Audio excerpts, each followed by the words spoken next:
Okay, guys, podcast number whatever the fuck it is. We are back to talk about some interesting topics today. First of all, thanks to the 50 people that have watched our Last of Us videos. We really appreciate it. Unfortunately, they haven't done too great, but that's to be expected. Not a lot of you guys are not here for The Last of Us, and we understand that. But we're gonna continue making it, hopefully, and see how that goes. Noah, how are you doing? How's life? Life is life. Life is life. It's the same shit it always is with the quarantine, I'm working from home now. I'm enjoying my job. It's a lot of work, but it's nice to actually have something to do and to get money, I guess. And that's basically it. I've been working out, playing games. I've been playing DayZ recently. That game is fun as shit. But yeah, that's pretty much it. Right on. Well, yeah, I just quit my job actually and go into a different job, but so that's pretty exciting for me. I've actually been playing a lot of games too. Finished The Last of Us 2 obviously, and then went over to replay Last of Us Remastered, and I've been playing factions like a shit ton, and you'll see that in the background for the whole video, I assume. Nunu and I have been playing. It's been fun. But anyways, just like Noah said, life is life, whatever that statement means, but I'll try to explain it. It just means that life hasn't changed since last time we talked about this. We're still, social distancing. Stuff is starting to tighten up. Like, for example, we have to, in Canada, it's mandatory to wear a mask. Yeah, it's mandatory to wear a mask now if you want to go into any stores. But, numbers are going down where we live, which is good to see, but we'll see how that goes. We're not here to talk about coronavirus. I'm sure none of you guys want to hear about it. But that's basically what's happening here. We're just going to go into what we think, 1 month post The Last of Us 2. Just give some quick thoughts, see if, we've come to our senses with our, opinions on it, and make sure that we're, sure of what we think. I'm going to let Nunu go into it and see what, how he feels about, the reaction to this game, all the outcry. And he made a video on it recently, so go check that out if you haven't seen it. But Nunu, anything you want to say about The Last of Us Part 2 with what you've seen with the reactions and all that stuff? And Sure. I haven't had time to replay the game yet, so my opinions are still based on my first playthrough. In terms of the reaction to the game, I think it's nice that all of the outrage and shit has died down, and now there's actually some genuine, reasonable discussion about the game, which is really nice to see. I'm not saying that nobody has criticism, because they definitely do, but, it seems like the discourse is actually more productive now, and people have better takes, shall we say. So that's kind of nice to see. I feel like the overall sentiment on the story, obviously, gameplay, music, graphics, all that stuff I've already touched on, and I don't think anybody really argues that stuff is great. As far as the actual story goes, I think the general feeling that I get from the internet is fairly similar to my own, which is that, in a way, it's a really ambitious story. It takes a lot of risks that are really surprising for a AAA game. And a lot of it worked, at least for me, but there was also a few things that they did that really did not work, mostly in terms of the pacing and the plot structure with, spoiler alert, but if you haven't played the game, come on, with putting Abby's giant extended flashback right at the climax of the story, which I can understand the intention behind it, but I think that in the context of a game that just sort of falls flat. But regardless, despite all my issues with that stuff, I think that the story presented a bunch of ideas and themes that personally resonated with me, and ultimately came to a conclusion that I found satisfying, although it's definitely very divisive and not everybody agrees. I like the fact that it doesn't pander to people, and instead it tries to challenge the audience to think. I like when stories try to do that. I think the problem was that they didn't quite pull it off, and they're maybe not quite as good at writing, quite as masterful as they seem to think. So, put it this way, The Last of Us Part 1, I would argue, was a pretty straightforward and safe narrative that didn't really take a lot of risks or do anything necessarily new. didn't try to push any boundaries, but in terms of how it was executed, it pulled off exactly what it intended to do with this kind of finesse and just perfection that, in video games at least, I think blew away everything else that existed 7 years ago and even today hasn't really been matched. And then, so it was a simple game that knew exactly what it wanted to do. Whereas The Last of Us 2 is big, bloated, messy, that has a lot of grand ideas, but bites off way more than the writers could actually manage to chew, leading to a story where I think a lot of the good stuff is overshadowed by the very obvious shortcomings, and one that definitely doesn't please everybody who plays it, like the first one did. But like I said before, in the end, I'm somewhat happy with the way it all came together, and I think the more I think about the story and think about my playthrough, the more I appreciate the stuff that they're trying to do. So I think that a second playthrough will actually make me enjoy it more. What did you appreciate they were trying to do? Well, just like the whole thing putting Abby's section in the middle. When I was actually playing it, that was not enjoyable at all because all I wanted to do was get back to the theater and see what was happening. But I feel like now that I have all of the events in my head and I know what's going to happen, if I go back and play it again, I'll actually play through that part and enjoy it more, and I won't be in suspense waiting for what comes next, but instead I can actually like take in more of the plot. Doesn't that seem like a bit of a problem though? Like the fact that the game's only enjoyable if you have to play it again. Like shouldn't the game be most enjoyable your first playthrough? That's sort of what I'm getting at, where like it's a very ambitious game that doesn't really pull off what it's trying to attempt, at least not for most people. You know, they definitely didn't do an amazing job. But like for me, I do sort of like that they didn't just go the easy route and do something that pleased everybody. So I think if I had to give the game a score based on my first playthrough, which again, only played it once, I'd say all the gameplay, graphics, and everything would be an easy like 9.5 out of 10. The story I'd probably give like a 6, but that might change if I replay it. Yeah, fair enough. I don't know. I have different views on it. Like, I don't know. The more I think about it, to be honest, the first 2 weeks after it came out and after I played it, that was like all I was thinking about. And I was like, man, like why did they decide to do this? Like why didn't they just, as you said, why didn't they just take the safe route of making a game that like the first one would have satisfied most people and not created this conflict with everyone who played it. So I was thinking about that for a while. I don't know. Eventually at this point, I'm not really invested that much anymore. Like I'm still not happy with how they took the game story-wise, but I don't know. I think if anything it shows how disappointed I am in the game, the fact that I've stopped thinking about it after like 2 weeks and now I don't even care, because it's just like, I don't know, with the first game, like I remember thinking about that all the time for a really long time, and I was just always trying to figure out in my head, like, oh, you know, what could have happened after the end of that game? Like, I wonder what they're gonna do with the next game, and you know, wanting to go back and play it again to pick up every other little detail I missed. I don't have that interest to do it with this game. Like, Noah's right. I feel like if you played specifically the Abby section, because you know what their goal is, playing it the second time because you've already done it the first time. So it's like, okay, well, the gameplay is fun, the set pieces are fun, so I'll try to enjoy that while I get back to the main story.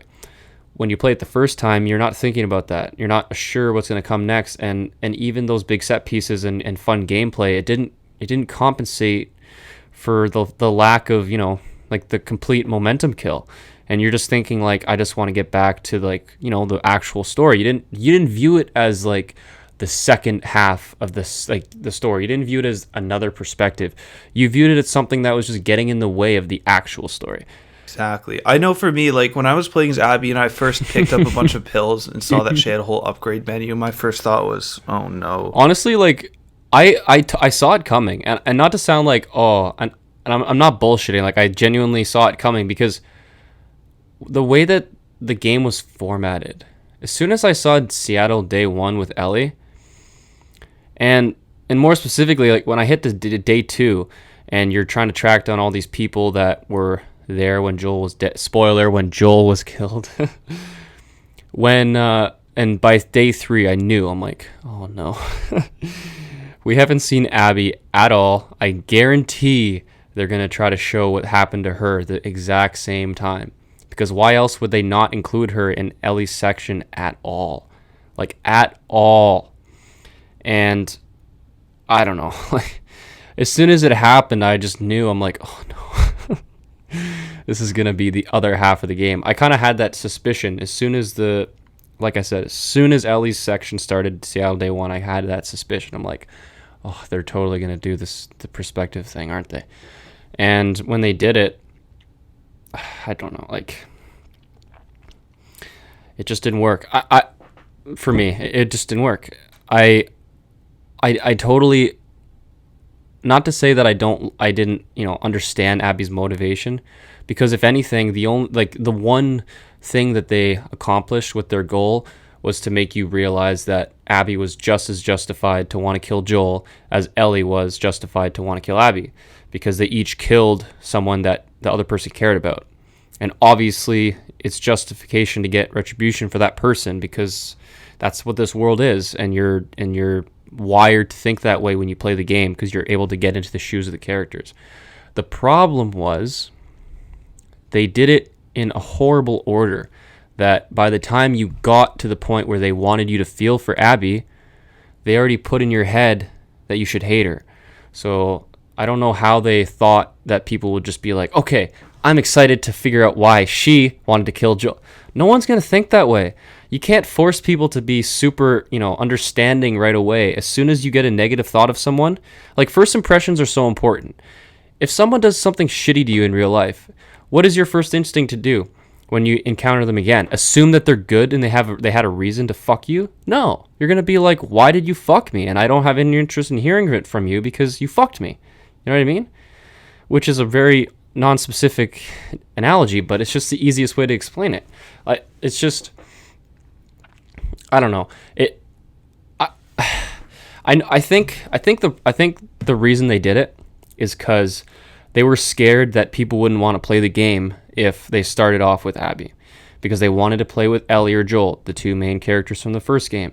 It's probably the same reason why they didn't show any of Abby's gameplay or story in any of the trailers they did. Like, nothing. The only Abby in the entire trailers for the whole lead up to the game was the 2017 reveal with the Seraphites and her getting hung up and Lev and Yara saving her. That was it. But at the time, we had no idea who she was. So it wasn't even that big of a deal. Everyone thought she was, Ellie's mom, and it was a flashback. So that was totally wrong. But we had no idea. So it wasn't a big deal. I think there definitely could have been a way to make the game good with the same idea in mind. And I think we can go into that. I wanted to make a video separately on this, but I'd rather just do it now because it's such a lot of, I would want, it's kind of hard to, I wanted to edit over clips, that related to what I was saying, but for a theory, or not a theory, but for like a different plot idea, you can't really do that because you can't use footage you don't have. So it'd be easier to talk about it here. Yeah, I mean, I'm sure there were a few people that genuinely felt for Abby and ended up liking her. But, I mean, by the end of the game, I wouldn't say I was rooting for Abby, but I wasn't rooting for Ellie either. Like, in my opinion, they made Ellie so unlikable and so not unpredictable, but you just, like, her decisions didn't make any sense. Like, any sense. And it's really hard to make someone understand characters' motivations when you don't explain how they got to those motivations and conclusions. So I wasn't super invested in Ellie by the end of the game because I was just like, okay, like you did all this shit and then you're leaving Dina to go and then not kill the person. I get what they were trying to do at the ending. I didn't like it. I don't think they did a good enough job explaining the final decision for Ellie to leave her and let her go. But that's besides the point. Let's move on to the alternative plot idea that I have, and I want you to. And Noah went over this in one of our other videos we did, the initial thoughts. He went on to a different way you could have formatted the video game. So there's that. This one's like a little bit similar, but it's kind of different at the same time. So I'm gonna get into it. So hear me out, Noah. Everyone listening, let me know what you think. And Noah, let me just get through it, and then you can respond, because it'll be harder if you ask questions while I'm explaining. Okay, so I'm gonna keep main concepts from the game, but just kind of change up the timeline. So think of the game this way. The game starts with basically the same way as it did in the original. It starts off in present day, right after the first game ended. Tommy's explaining to Joel's explaining to Tommy what happened, and they talk about, what does Ellie know? Joel says exactly what he said in the game. He told her that her immunity was unimportant. They found other people. They didn't need her. Blah blah blah. They gave up on the cure, and the game proceeds with that timeline without skipping 4 years. It proceeds in present day, and you see essentially what we saw in the actual game, which all the flashbacks with Ellie figuring out that she's a little bit suspicious about Joel and what actually happened. So you play through that quickly as kind of like the prologue, and you find out that Ellie eventually finds out what happened. She travels back to Salt Lake City. She finds the recording of what they said about her and how she was the cure, and Joel tells her what happens. And then instead of Ellie saying, "I'll go back with you, but our relationship is done, whatever," instead Ellie says, "Fuck you, I'm out of here." She goes off, she leaves Joel, and the game then picks up in Seattle. Ellie, for whatever reason, they love making coincidence entrances in meetings with characters, just like they did with Joel and Abby. So say they'll do it with Ellie and Abby. They run into each other. Abby saves Ellie. Okay? And Abby and Ellie then proceed to build a relationship, similar to how Abby built one with Lev, for example, or same thing with how Ellie built one with Joel. We can mirror that relationship just like the first game, like they tried to do with Abby and Lev, even though it wasn't done that well, in my opinion. Then the first half of the game is building their relationship, Ellie and Abby. You start to figure out a little bit about what Abby, why has she been training? Why is she so jacked? Why is she so driven? And they start to become closer. But you don't actually find out exactly who Abby is after. They keep it mysterious in a way that you as the player and Ellie as the person in the game can't exactly figure out what she's doing, like who she's after.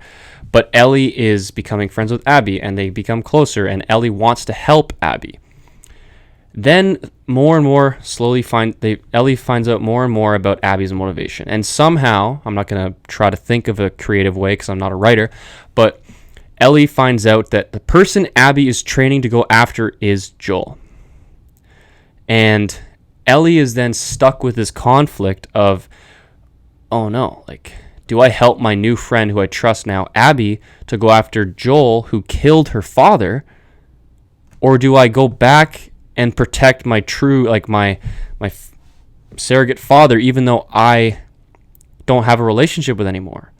And because of that conflict, it'll be a more interesting plot device, because she's like, I hate Joel, so should I help my new friend Abby get retribution for her father on someone I hate, or should I drop that hate and help and warn Joel about someone who's trying to kill him? Then they can still use that hate, theme that they wanted to do. So whatever. That plays out. Ellie decides, I have to help Joel. She goes back to Jackson. She escapes from Abby and the wolf and whatever. Say Ellie joined the wolf, doesn't matter. She gets away. through that, Abby finds out that who Ellie was. Abby finds out, oh my God, Ellie is the one that Joel saved. And they find out that she was going back to warn him. So then that way, Abby and her crew, Owen, actually have a a believable, reason to actually be able to track down where Joel is, because they track Ellie as she goes back to Jackson.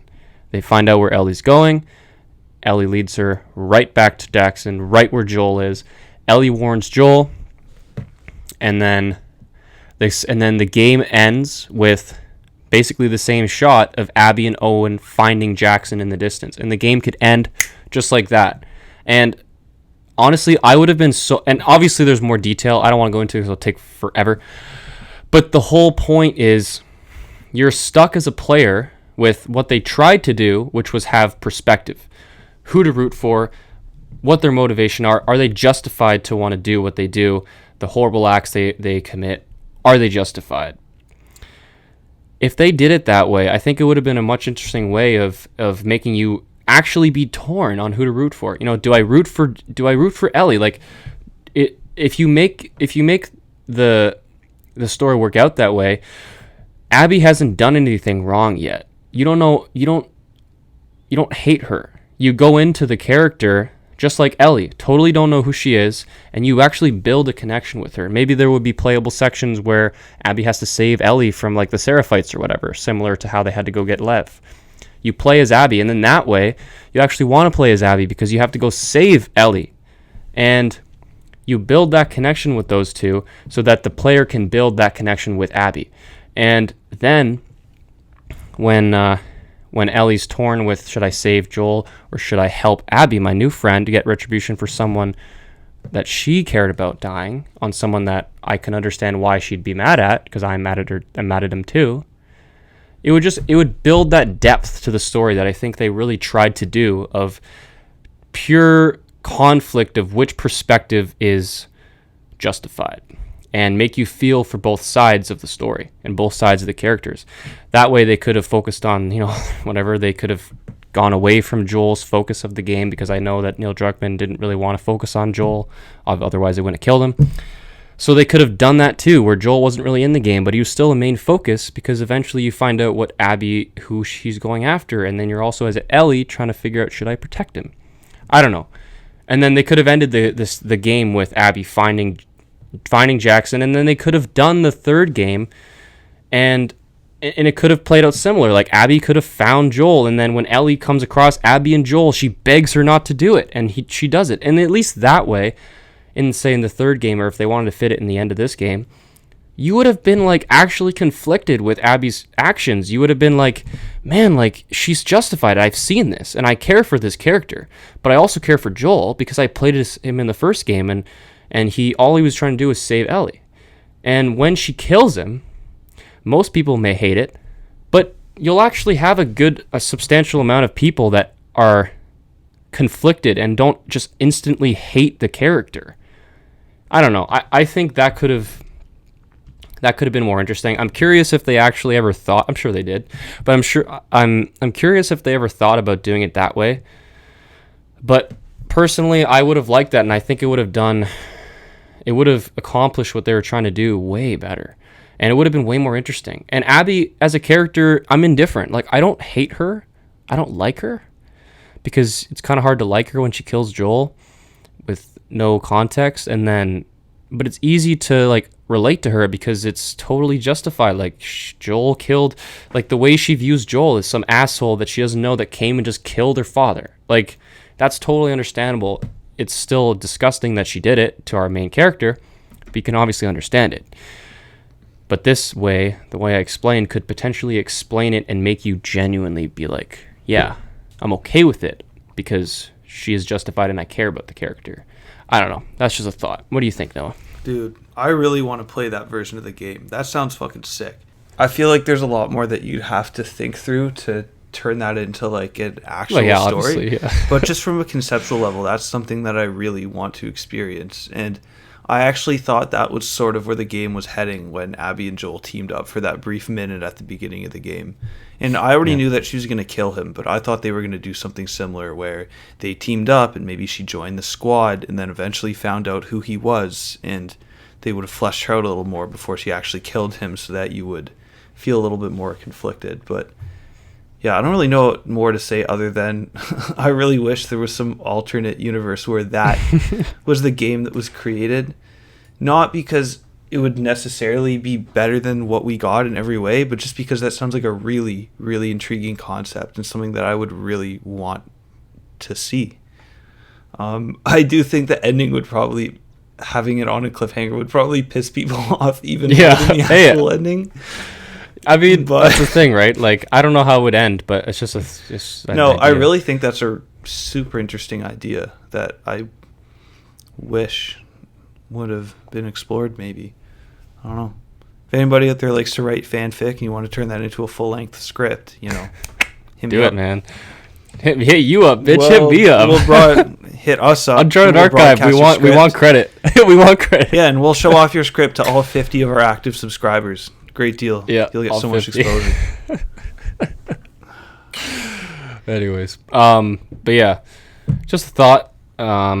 I've been thinking about it for a couple weeks. Just like, instead of getting, that's the thing. Like, it's a video game at the end of the day, and I've gotten over my anger towards what they did with the game, and I've just accepted that it is what it is. Mm-hmm. But it hasn't stopped me from like thinking about other ways they could have done it and me being happier with it. But I don't hate it. It's just whatever. Like, I'm just indifferent at this point. I'm not even. Yeah, not even mad at it. I mean, sad given how long we've hyped this game up. But yeah, it's like, I mean, regardless in life, if you invest time in something and you don't feel rewarded after the investment, it's disappointing, and that's just inevitably what happens. So it's whatever. You just gotta be happy with what time you did invest in and move on, and that's what most people need to do, and not fucking just continue to hate every single person at Naughty Dog and every single voice actor that has absolutely nothing to do with the story. But anyways, for me, like, I always try to find the positive in everything that I do or experience, which is why I've probably been a lot less negative than a lot of other people in this game, because just like you said, like, there's no point hating on something and shitting on it and trying to sour all your memories. So like, you may as well actually figure out what you did like about it, even if in the end it's ultimately disappointing, Focus on the good. Yeah, I mean, it's same thing with it's like a relationship, for example. Like, if instead of viewing it as like, oh, like a bad breakup, for example, oh, I wasted my time with that person. No, you didn't. No, you didn't. Like, even if it was a bad experience at the end, it doesn't mean you didn't learn from it. It didn't mean you had good times. Mm-hmm. So instead of viewing it as a waste of time and putting hate towards it, appreciate that even if it didn't go the way you wanted it to, you actually gained something from it.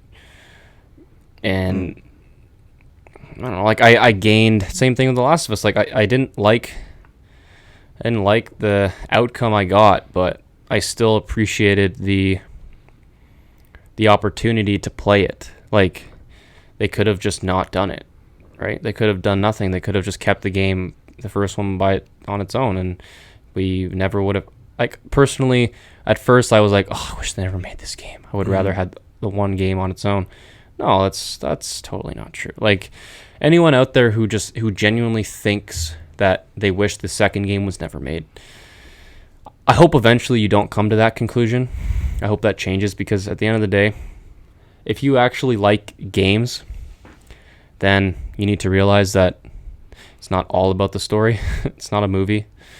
You're playing it, and that's the whole point. Like, there is some aspect of it where you have to appreciate the positive, unless it's a shit game with shit story and shit gameplay and everything, which sure, you could criticize it, but I think it's objective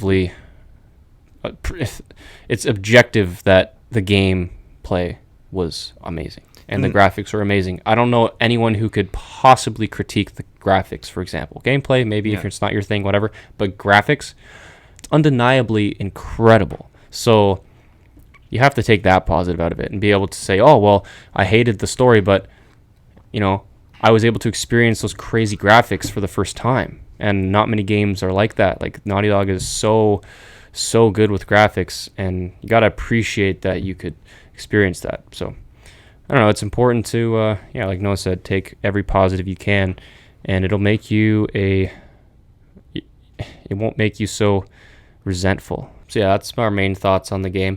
I did want to bring this was one more point up was, so remember we talked about Naughty Dog or Robin Gaming's Naughty Dog agenda video he made 2 years ago. Okay, so where do you think Naughty Dog's going to go from here? Because, and I'll just say this really quickly, the concerns that he had in his video and most people had after the leaks came out was, oh, this game's going to be so SJW, and this game's going to be so anti-male, and this game's going to be so LGBTQ plus pushing, and it's just going to be all about the social justice warrior movement crap, and the story's going to suffer and all this stuff. I only had maybe 2 experiences in the whole game where I rolled my eyes because of all that stuff, and it was the beginning of the game with the bigot sandwiches. that was just like, oh, come on, man. Like, so that was one part where I kind of just rolled my eyes. And then the other one would have been at the end of the game with Ellie and Dina and the kid dancing in the kitchen. Like, I don't know. It just seemed a little...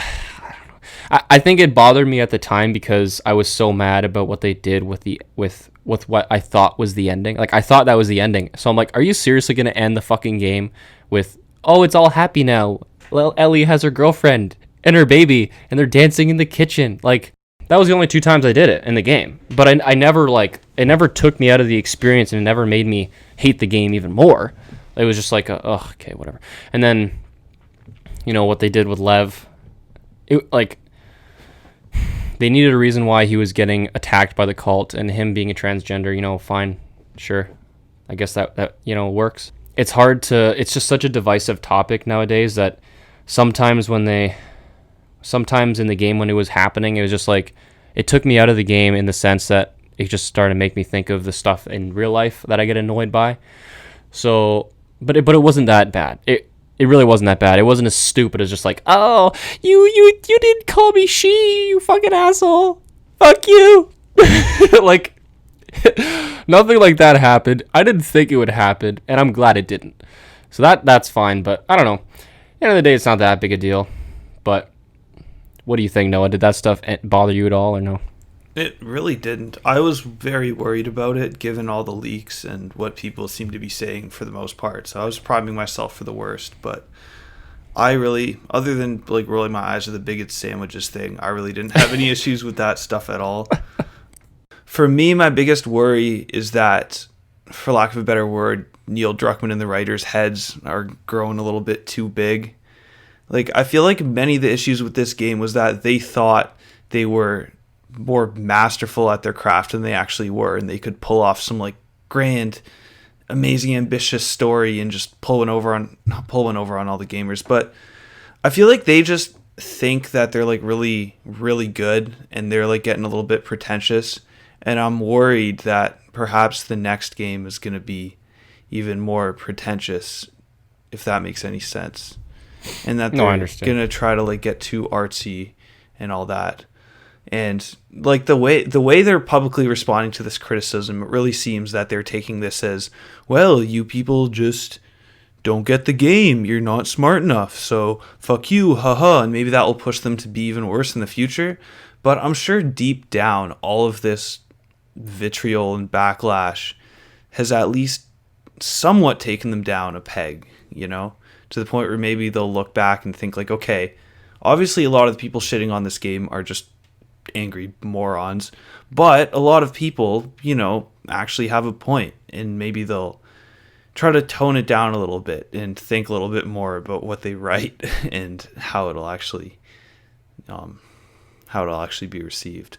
So yeah, I don't know. I'd say like overall this doesn't really change my opinion on the next game. I feel like whatever they do, it will probably still be great.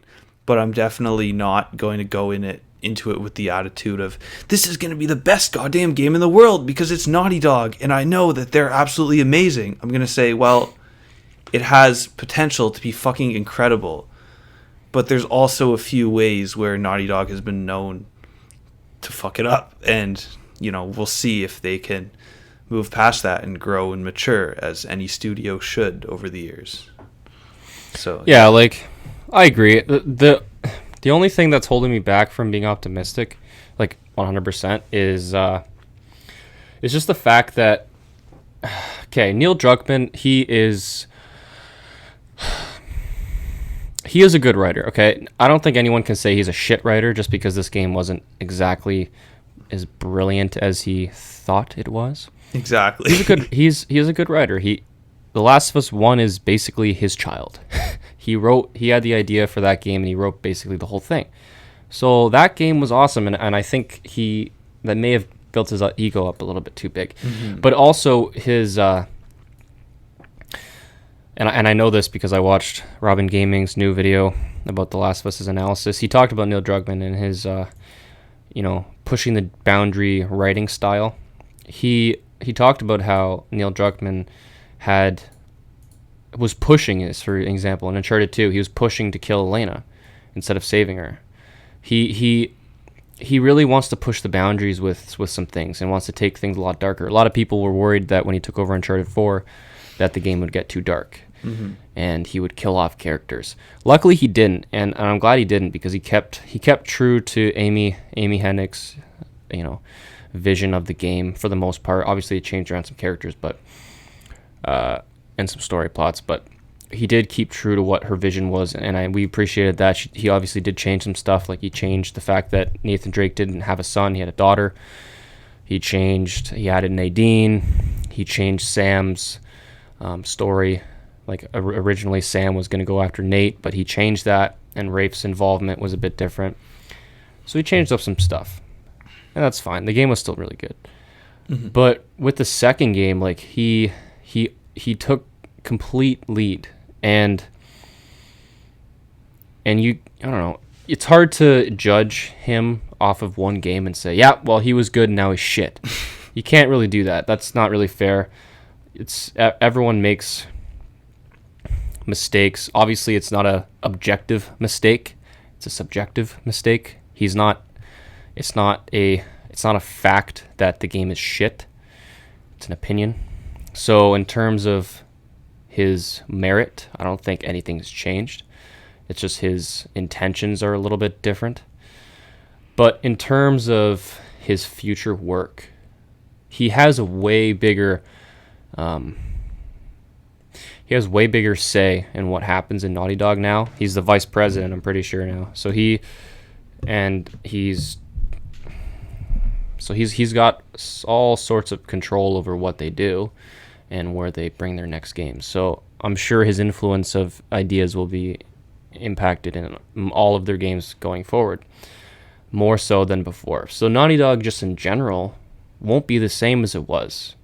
And it's good and bad. It's good because, like Noah said, every company should just be, moving forward and changing, getting better, hopefully. But sometimes it can get worse, and we'll see what happens with what they do with the second game. Honestly, I can see it going both ways. I can see Neil Druckmann deciding, okay, Last of Us Part 3, let's do it. Let's make that our next game. And I can also see the company deciding to do a new IP, which I think is more likely. A new IP is the next game. Mm-hmm. And I wouldn't be surprised if they took their agenda into this next IP and push the boundaries even further with this game. But in my opinion, I think that is totally fine. Do you want to know why? Because if they advertise it like that, then I won't buy the game. Naughty Dog does not have to make they can do whatever they want. They don't need to listen to anyone else. They have the freedom to do whatever the fuck they want. Just like I have the freedom to start up my own business and do whatever I want. So people that get mad at them for for doing what they did, sure, you can be mad. You can't tell them what to do, though. And if they decide to make a new IP with those same ideological, ideals, I don't know what else the other word to use. If they decide to put all that, agenda talk, all their political views and stuff like that, if they decide to put that in this new game, then that's fine. Because that's what the game is built off of. It's one thing to build off of a game with those ideas than to change a game that already exists with different ideas and change it.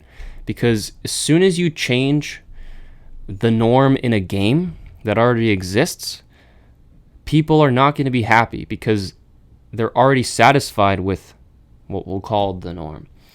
And that's why people didn't like what they did with The Last of Us Part 2, is because they already had this first game that they loved so much for what it was. And they totally changed that to the second game. So understandably, people aren't going to like the change, because if you have something that works, why change it? If it ain't broke, don't fix it. And a lot of people just kind of viewed the second game like that. And you can't deny that the second game was different from the first game. They're totally not the same. Like, it's not even comparable. So I don't know. At the end of the day, my point is I would not be surprised if they made a third The Last of Us and kind of held back with some of it so that they could actually have a successful game. Because at the end of the day, if they want to make a third The Last of Us 2, I almost said The Last of Us 2. If they want to make The Last of Us Part 3, they have to listen to their fans, or else no one will buy the game. And they know this. They may have done things people don't like, but they're not stupid. Like, they're not going to push their agenda, and I'll say it because it's just easier to explain than all these other words. They're not going to push their own agenda further into the third game because they know that no one's going to buy it, because most of the people did not like what they did with the second. So if they want the game to be successful, they'll have to pull that stuff back. And if they don't, and if, say, for example, they even put even more, false advertising in the third one, and they don't show off what they're really doing, like what they did with like Joel and Abby. Oh my God, like the company is going to get fucking destroyed by their fans. Like, no one is going to trust them anymore. Like, they've already lost so much trust with their fans because of the trailer stuff they did. And Noah and I are going to do a video on that soon, hopefully, but with all the trailer mix-ups and changes they did, they went out of their way to fucking manipulate what we thought and totally deceive us.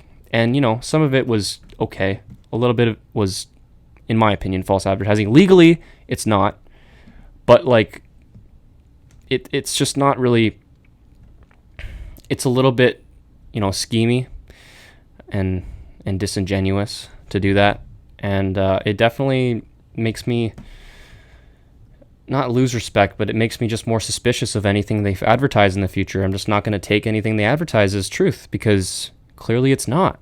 So, I don't know. Naughty Dog is definitely not the same as I would view it before with Uncharted and The Last of Us 1. It's a different company. There's no denying it. And we'll just have to see whether or not it becomes better from this experience, or it gets worse, or it just stays the way it is. We'll have to see, but I don't know. I'm optimistic, or at least I want to be optimistic about the future with their next IP or potential Last of Us Part 3. Regardless of what happens, we're going to buy Last of Us Part 3 and make videos on it, if we're still doing YouTube by the time that comes out. But we'll buy it even if we're not making YouTube. But anyways, that's my thought. What else do you want to say about that, Noah? Well said. My question actually is, if they do make a new IP for their next game, and I agree that I think that's what they should do, where would you want them to go? I mean, I can't really say that I already have something I want them to do, because I wouldn't be able to just like make something up on the spot. But in terms of what I think they'll go into, I mean, there's been rumors that they were going to go into some sci-fi series for a while now.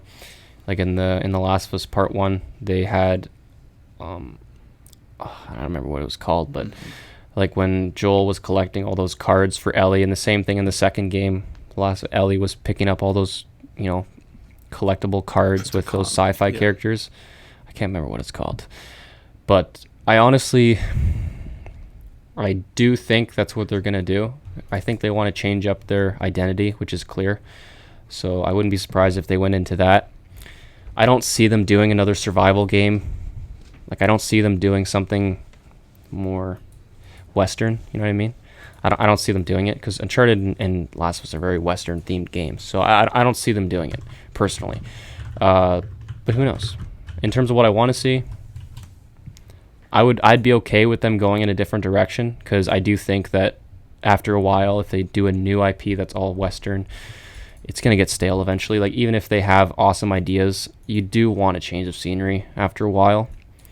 And I think they do need a change. I think they need to try something new, for sure. Yeah. What about you? What do you think? I think a Naughty Dog sci-fi game would be awesome. Like, I kind of hope that that's the direction that they go in. But whatever they do, I'm sure that at the very least, it's going to be interesting. So I leave it up to them. Let's move on, because we've been on this for a little bit. So we are going to talk about the Uncharted movie, and I'm sure for most of you guys watching who are loyal subscribers for years now, and you guys can see the graphic on the screen, and one of the topics is the Uncharted movie, you may have skipped to this part and just totally glossed over The Last of Us Part 2. So here we go with this topic. So I don't know everything about the game. Jesus Christ. I don't know everything about the movie. I haven't really paid attention because I personally am not overly excited about it. But there has been a little bit of news that has come out about the game a couple days ago, so we will touch up on it. Plus, we never talked about it on our channel. We think it'd be cool. So I'm just going to get into it. So the other day, Tom Holland was doing an interview with Jimmy Kimmel, and he revealed that the Uncharted movie had been under production for a total of a day and a half until coronavirus took prevalence and they had to shut down. Honestly, if that is not a sign that they should not do the movie, I don't know what is. There has been so much trouble with this movie happening for years and years and years. Directors dropping, actors dropping, directors dropping. Sony doesn't know what the fuck to do. They're looking for everything. They don't know what to do. They finally discover, okay, yep, Tom Holland, we're going to do it. We're not going to just replicate the games. We're going to do a totally different thing. Young Drake, younger Sully. We're going to go off of that Uncharted 3 flashback with them and really explore their relationship, like a prequel to the games, which honestly is totally fine with me, because it has nothing to do with the fucking game at all. So I'm fine with it. Not that I want it, but I'm more okay with it than if they just copied the games. Regardless, they finally started, and poof, coronavirus says, fuck you, you're not doing it. If that is not a sign that they shouldn't be doing a movie off of one of the best games franchises in history, I don't know what is. Like, take the hint. Yeah, I'm not too confident in this movie. Video game movies have not exactly had a history of being good. You think about like Tomb Raider, Resident Evil. They actually made a Super Mario Bros. Movie, and I kid you not, it looks like a porno, but without the porn part. It is. No, I'm serious, dude. You have to search this up. You will fucking die. It's hilarious. Okay, what do I search up? Search Super Mario Bros. Movie. Maybe we'll put a little clip in here, but like... Oh my god, what the fuck?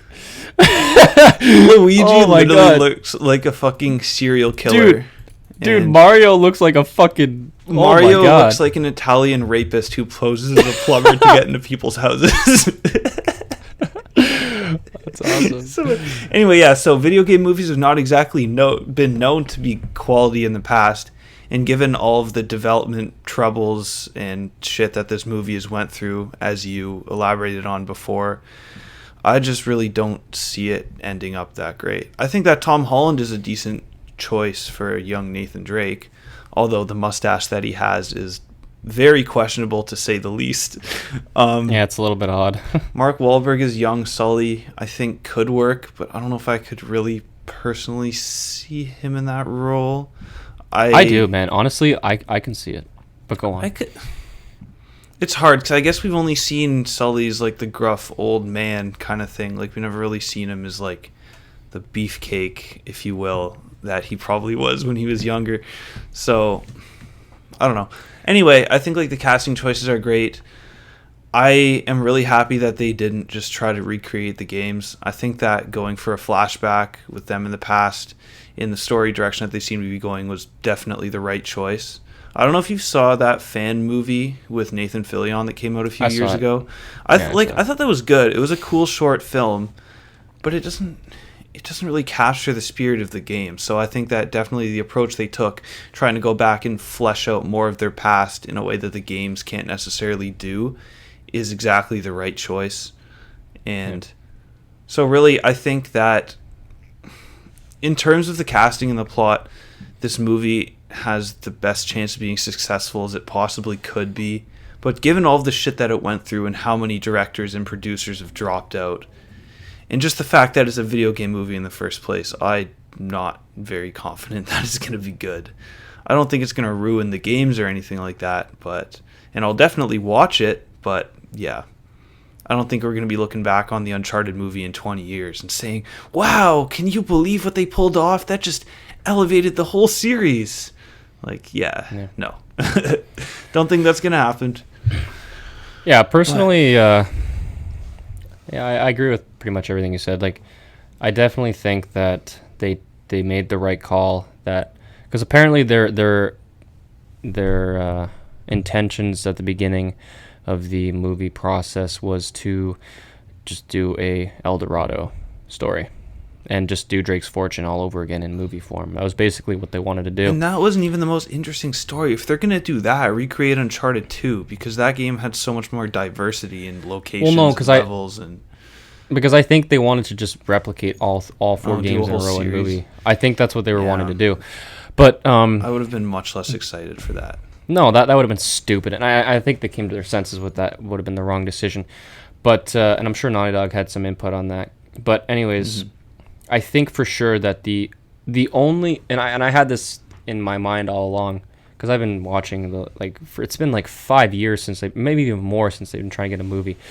But personally, I've always been like, okay, the only movie that I'd be willing to be okay with is if they add a story plot we haven't seen that only adds to the games.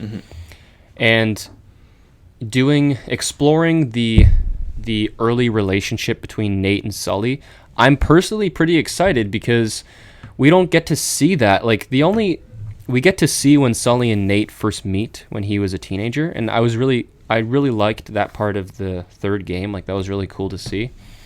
And I always wondered, like I always had this in the back of my mind when I was playing the games, like I wish I knew like the experiences that they went through to bond and like become so close, because you don't really get, like they have a couple comments like in the second game at the beginning of Borneo, for example, like, oh well, remember we got stuck up in like whatever city, and like, oh, you brought a hooker to church, Sully, and, like, you know what I mean? Like they touch on all these like personality traits that they have and all these experiences they have together in certain countries. And they talked about in Uncharted 3 how Sully had to bail Nate out of jail and stuff like that. I always wanted to see that. I always wanted to see more of Sully and Nate, because to be honest, like in reality, we really didn't get a lot of Sully and Nate.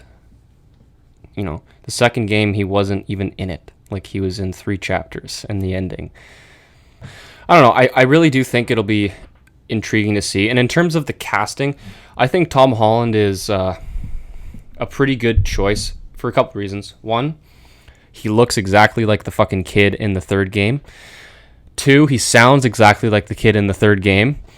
And 3, he just has that charisma. He has that charisma. You know what I mean? Like Nathan is a very sarcastic and you know, a very what's the word I'm looking for?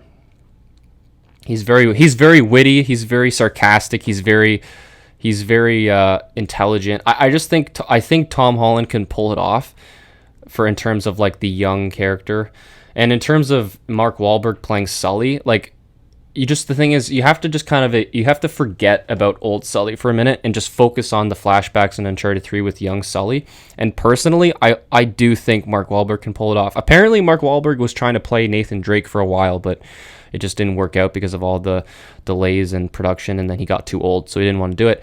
That's why he's Sully, because he still wants to be part of the movie. But no, I think he can pull it off. I really do. I think it'll be interesting to see those two. I think they'll have good chemistry for sure. Like they have good. I think they'll mesh well. But again, we'll have to see. That's just my opinion, though. I'm keeping an open mind about that for sure. Yeah, I'm not going into it thinking it's gonna be amazing. I'm just saying I am like open-minded. Like I don't think it'll be shit, but I'm not gonna praise it before it even comes out. So exactly. Did you hear that they're making a Last of Us show on HBO? I did. Honestly, that oh my God. The problem is that's going to be stupid because they have to focus on what happened with the game. Because that's all we got with those two characters. Unless they want to focus on stuff in between the first and second, but we got that as well. So what the fuck else are they going to focus on? I have a feeling it's going to be different. If they're going to focus on Ellie and Joel, like aren't they casting Ellie and Joel, or are they just casting Joel and focusing on him? Or with I don't Ellie? even know if they're casting either of them. I haven't heard a lot about it. My gut feeling would be that they're going to focus on other characters, or maybe focus more on Abby and her friends, because they seem to really like Abby. But yeah, I'm not sure. I'm going to look that up actually. I should have done more research before I brought it up. If they focus on different factions, I'd be okay with it if they actually made good characters. But again, like I don't like, just if it ain't broke, don't fix it, man. Like I don't understand. Like I do. They want to make money, but it's just like I think it's just such a it's so unnecessary. Like it's so unnecessary. I don't know. I'll still watch it, but I don't think I want it. Okay, they did say they are casting Joel and Ellie, so yeah, I'm really not sure what they're gonna do there. Dude, like what else can they do? Like unless they want to totally change the story and make a brand new franchise with those characters, which would be total bullshit. Like if they do that, that'd be even more, aggravating than if they just copied the game. It would be kind of nice, I guess, if they fleshed out the time period right after they got back to Jackson and how Joel and Ellie's relationship slowly broke apart, or at least like how they were settling in, because we only really saw like a couple years after the fact, right? Yeah, but I guess that also comes to question, like, how long have they been planning it? Like, have they been planning it with the idea that they're going to base it off of the second game, or were they focusing on the first game? Because, like, the game just came out, so I'm not sure exactly if they're waiting for the second game to work off of, or if they knew about it before. So, I don't know. Until more information comes out, I don't really know what else to say about it, other than I just think it's unnecessary. Yeah, this show's still pretty early on as well. I don't think they've actually casted Joel and Ellie yet, or any of their characters really. So it'll be pretty interesting to see what happens. But yeah, but just to finish off with the Uncharted movie, in terms of more news, I think they were filming in Berlin, from what I heard. So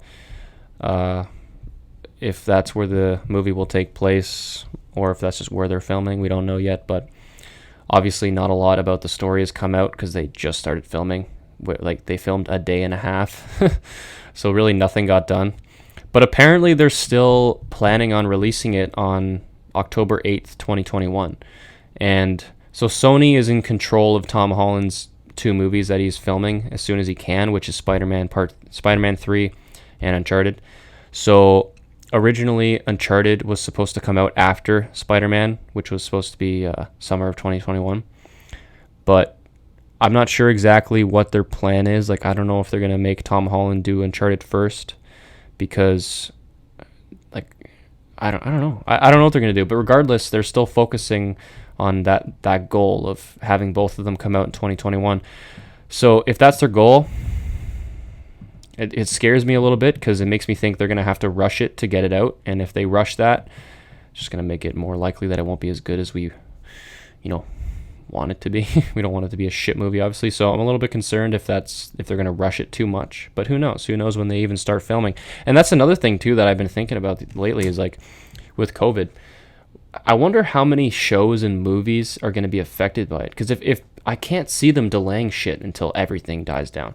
It makes you think. Like how many scenes and how many movies and TV shows are going to be like, oh, social distance, or like maybe a few scenes they may not be able to do because of COVID. Like it's cool to think about. They're not really cool, but it's interesting to think about like how COVID might affect future filming and what people may not be able to do. But who knows? As far as releases go, I know there's a lot of movies that were supposed to come out in theaters that are actually being bought by streaming services now.